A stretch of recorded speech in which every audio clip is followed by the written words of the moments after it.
All right. Good afternoon. Good afternoon. If you are a small business owner or a new marketing professional and you're looking to get a better understanding of how to put together a marketing plan, you're going to want to stick around for this live. I'm going to show you the 10 most critical elements that you need to understand when creating your marketing plan. So let's jump into the content. All right. So when we are building out our marketing plan, we want to first start out with research. I know that sounds really boring. I'm actually going to cut.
Tool number two focuses on your SWOT analysis. And if you've never heard of a SWOT analysis, it stands for strengths, weaknesses, opportunities, and threats.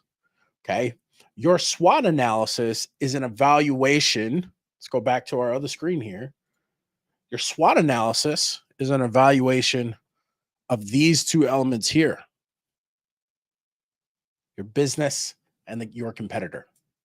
So by doing these two different research components, you will get a strong picture of the environment industry and then your business and your competitors. So that's the first half. That's number one. We got a few more to go. So that's number one, research. Number two is looking at your target customer. Now, the target customer is a very dynamic tool. And oftentimes we will see businesses and organizations talk about looking for a target customer. Um, but we also want to understand what are we looking for. Okay. So I'm going to give you some pieces here of stuff that you can look for. We're going to pretend this is our target customer. I'm going to try a little stick person. Yay. Okay. What are the things that we should care about when we're looking at our target customer? Uh, First one, sometimes really easy to use, is our age. Okay. While while there are some elements that can make age uh not as valuable when we're doing our market research, it is a really great way to start determining similarities between one another. The reason why is because if you and I grow up in the same time frame, we have some shared experiences. Okay. Number two, our gender. Okay. Little asterisks here. This is becoming more and more complicated to use as people want to, in a political environment where it can be uh, not to your best interests to try to identify somebody's gender in a situation where you may offend someone or even do it incorrectly. Gender, in a sense, is becoming more complicated to use, and there have been some situations where organizations are taking it off the table as a tool that they're using. So just understand that this is something as if you're in the U.S., the political climate on gender identity, you may start seeing more and more platforms start talking about we don't want you identifying by gender. Okay. But the reason here is that again, we have shared experiences. That's what we're doing with a lot of this is we're trying to find people or situations of shared experience. The next one is our income. This one is shared experience, but it's also the ability to spend. Okay. If I don't have the income to buy what you're asking, it doesn't matter how much I might want what you're offering. Number four, job title. When we're doing all of this, what we're trying to do is figure out what is the best way that I can identify a group of people that have these shared similarities, or what are mechanisms that I can use that make the people that I want to find easy to find. So things like their job title makes people easy to find, right? If you go on Facebook, LinkedIn, um, these places where people are posting where they work or what their job title is, it makes them a lot easier to find. You also find industry associations, organizations we'll talk about here in a little bit. That matter of fact, I'll just put it up here. We'll say number 5, orgs that they belong to. So associations, organizations, typically tied to their profession, their life aspirations, or some sort of group that they identify with. Okay. Number 6, we can do books. What books do they read? And that ties into number 7, magazines they read. And then number 8, people they follow. Right? Okay. So if you get all of this information collected, you're probably going to have a pretty good picture of who this person is. There's also some other components, and I'll kind of throw these down here in a different color. Let's pull this. Let's do this, and we'll say what they believe. I'm not going to put religion here, but religion could be another one. But like what they believe, okay, can be another one. This one gets a little bit harder to kind of pinpoint. So just know that that is something that you can use, what they believe. So this could be uh, uh, religion, political, um,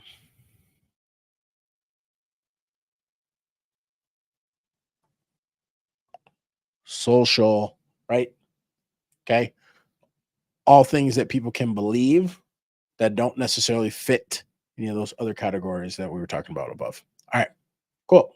So next piece, we'll talk about their messaging. One of the most impactful ways to think about messaging is how are you talking to a group of people, and what are you offering a group of people? So you want to think about the problems of the customer and then the offer that you provide to the customer. If you don't know what an offer is, I would check out Alex Hormozi's content. He's got a lot of stuff that talks about offer development. And you really need to understand your customer's problems in order to be effective. Your media to reach your customer, thinking about where do they hang out. You don't have to be everywhere in order to be successful.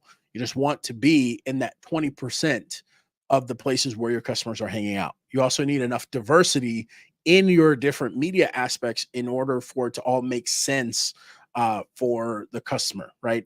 We may not want to only do videos because maybe 15% of our customers watch videos, but the other 15% really like to read books, right? So we need to be careful when we're developing our media strategy because we want to be in enough places with enough of a presence that it makes sense for them to be able to find our information and then take it as some sort of validity that what we're saying makes sense or that we are credible or authoritative. Okay. Then we want to think about how do we attract those leads? How do we bring them in? Right. So we talked a little bit before about this offer idea when we're thinking about creating or getting leads. What is the thing that I'm going to trade you in place of getting your contact information, your email address, your phone number, your name? That system, right, needs to tie directly to the messaging, the offer, but it needs to be something that is tangible, easily digestible. Okay. And then how do we talk to our leads? So how do we continue to create, nurture the relationship with the people that are interacting with us? One way that I do it is by creating videos on YouTube. So if you're watching this now, that's one of the ways that I continue to go about cultivating a relationship with you is by making additional videos, right? And so thinking about that for your business or for the business that you work with, it's like, how do we continue to take someone that said, yes, I'm interested in what you have to offer or what you're talking about, and then develop you down the line to say, I am ready to make a buying decision.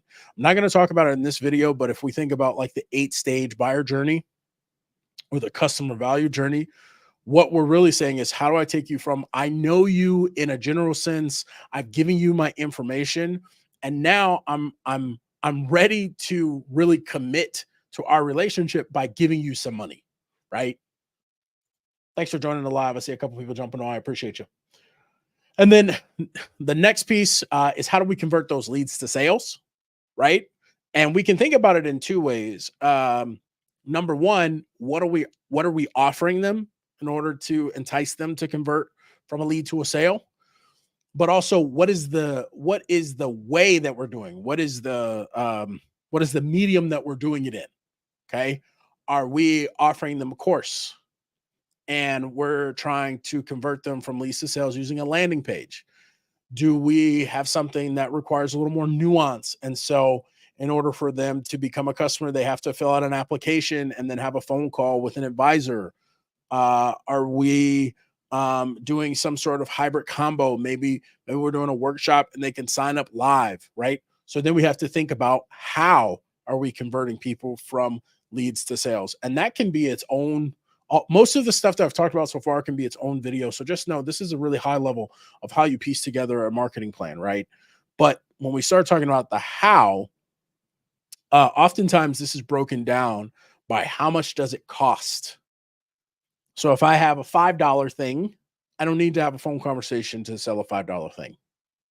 If I have a $10,000 thing, I'm probably going to need to have a phone conversation in order to sell a $10,000 thing. Again, some nuance here, depending on who your customer is. If you're targeting billionaires, maybe a $10,000 thing does not warrant a conversation. But you have to think about in relationship to your customer. How are they going to need to receive this information before they're ready to say, yes, I want to buy it? Okay. And then thinking about, how do I create an amazing experience? So mapping out how people will engage or interact with your content, with your team, and with your product, and saying, if all these things happen, what are the things that I want my customer or clients to go through in order to say yes? If they go through these 27 things, then I would say, yep, we met the promise that we said we were going to do, right? The truth here, and I did a video about this on TikTok the other day, is that like quality experience, quality customer service, all that, it's highly subjective. I bought uh a music chords poster from Temu the other day. I wasn't in the market for a music chords poster, and I had never bought anything off Temu. So my expectations of the product were really low. And quite frankly, it was a couple bucks. I think I spent like $2-3 on it. So I was like, even if it never comes, I'm not going to be upset. I was just really curious about Temu as a whole. So I was like, let me go ahead and buy these couple of things. And so I bought them. It got to me, and I was thinking it was going to be on some flimsy paper. I unrolled it, and it was printed on canvas. And so right away, my perception of Temu changed. Like, oh, okay, these things can be decent quality.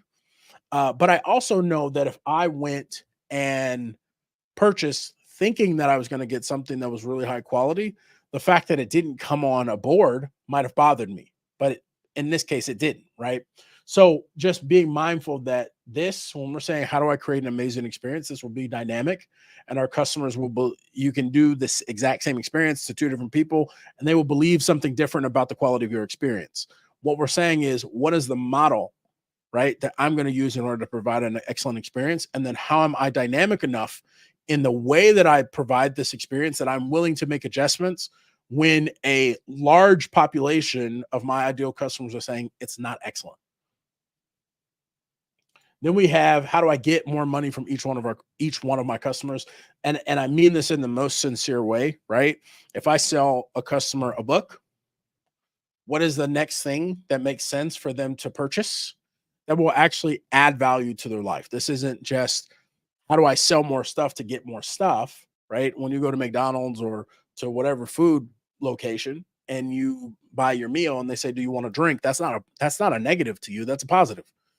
And so when we're building out our business, we want to be asking the same thing. What is the side to my customer's meal so that they can feel fulfilled in what it is that I'm offering them? And then number 10, how can I create referrals? How can I create referrals?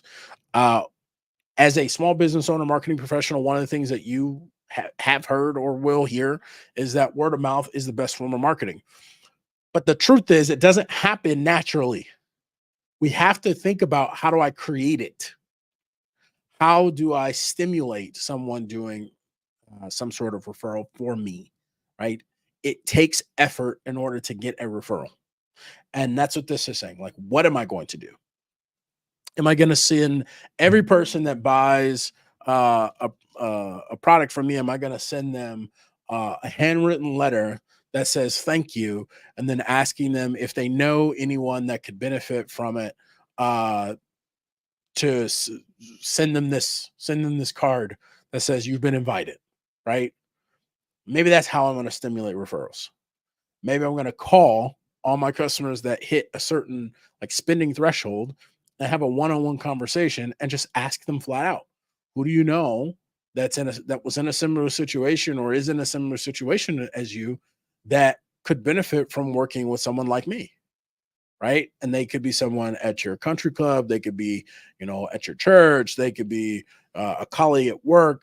Who do you know? And then seeing what information they're able to provide. Okay. So those are the 10 parts of building a marketing plan. How you put the elements together are going to be on you, right? We're not talking about the how. We're just saying, like, this is the what you need to have, and the pieces that you need to pull together in order to make a really great marketing plan. If you made it to the end, I appreciate you. So I'm going to give you something else. As you're putting this together, you want to be thinking about the skills or the people that you need in order to pull this stuff off. As you figure out this is the type of media that I need, these are the type of lead magnets that I need to create, yada, yada, yada, so on and so forth. You also want to be thinking about what is the team that I need to create in order to make that happen. So I'll give you an example. For me, I run a podcast studio. And some people that I need on my team are audio editors, video editors. I need some graphic design folks. And recently I realized I need people that can build landing pages. And I also need people that can do branding, right? And so now I've started working to bring those additional people into my life, because the better that I can get at building a team that can actually create and turn out the stuff that I want to see for my clients, the better off my business is going to be in the long run. So think about the same thing for you, for your clients, for your employer, whoever it is that you're working with on your business, on the business's marketing plan. Again, I appreciate you. Make sure you hit the subscribe button if you found this helpful.